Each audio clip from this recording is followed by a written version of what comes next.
मेरा चंद्रपुर से विशेष नाता रहा है क्योंकि बचपन में मेरी जो राष्ट्रभक्ति की शिक्षा दीक्षा हुई, मुझे उंगली पकड़कर जिन्होंने चलाया था वो मधुकर राव जी भागवत की भूमि है।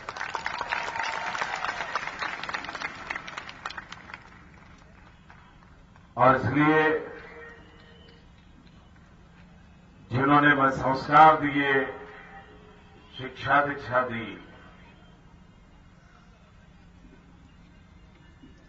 वो भूमि हमारे लिए तीर्थ भूमि बनी जाती है।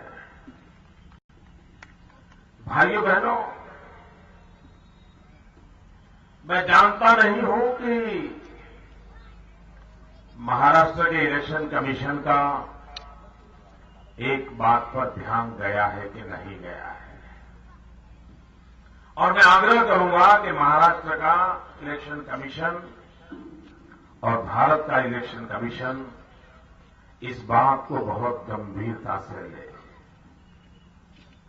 अभी कोई मुझे बता रहा था कि महाराष्ट्र के अखबार में एक खबर छपी है जिसमें कांग्रेस के एक नेता ने चुनाव में वोट पाने के लिए गढ़चिरौली में, जहां माओवादियों का खौफ चलता है, वहां से सिक्योरिटी कम करने का वादा किया है। ये गंभीर बात है। चुनाव के समय पूरा पुलिस तंत्र इलेक्शन कमीशन के अंडर में होता है। मैं गुजरात का मुख्यमंत्री हूं, लेकिन मैं गुजरात पुलिस के संबंध में आज कोई वादा नहीं कर सकता हूं, क्योंकि पूरा पुलिस बेड़ा इलेक्शन कमीशन के अंडर में होता है। ये कौन से खेल खेले जा रहे हैं? क्या वोट बैंक की राजनीति, सत्या हथियाने के लिए आप निर्दोष लोगों को मौत के घाट उतारने वाले खेल करोगे? भाइयों बहनों, कभी भी सामान्य मानवीय की सुरक्षा के साथ समझौता नहीं होना चाहिए। और इसलिए ये जो खेल चल रहे हैं, ये देश का भला नहीं करेंगे। और हम जानते हैं माओवाद के खिलाफ कैसे लड़ना चाहिए, नक्सलवादियों की गोलियों से निर्दोष नागरिक को कैसे बचाना चाहिए, इसके संबंध में यूपीए सरकार में गंभीर मतभेद है। सरकार के ही भिन्न भिन्न विभाग आमने सामने लड़ रहे हैं। कांग्रेस पार्टी के नेता और सरकार में बैठे नेता दोनों के बीच में झगड़ा चल रहा है, और नतीजा क्या है? न उन गुमराह युवाओं का कोई चिंता करता है, न उनकी गोलियों से मरने वाले लोगों की कोई चिंता करता है। ऐसा धुंधलापन, ऐसी दिशा विहीनता देश के नौजवानों को सही दिशा में नहीं ले जा सकती है। मैं माओवादियों से आग्रह करूंगा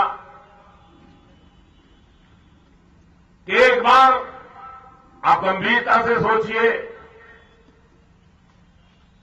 क्या हमें इस धरती को लहूलुहान करना है कि हमारी भारत माता को हरियाली बनाना है?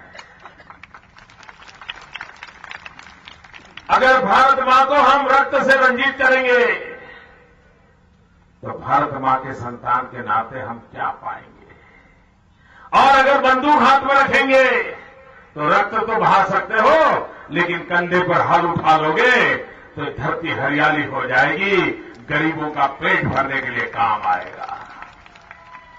अगर पढ़ लिख करके कलम उठा लोगे तो समाज के दलित, पीड़ित, शोषितों को न्याय दिलाने के लिए आपके कलम की ताकत आपकी बंदूक से ज्यादा होगी। और इसलिए लोकतंत्र आपको निमंत्रण देता है, लोकतंत्र आपको निमंत्रण देता है कि आज समस्याओं के समाधान के लिए उपलब्ध जो व्यवस्थाएं हैं, उस पर उत्तम और उत्तम कोई व्यवस्था है तो वो लोकतंत्र है।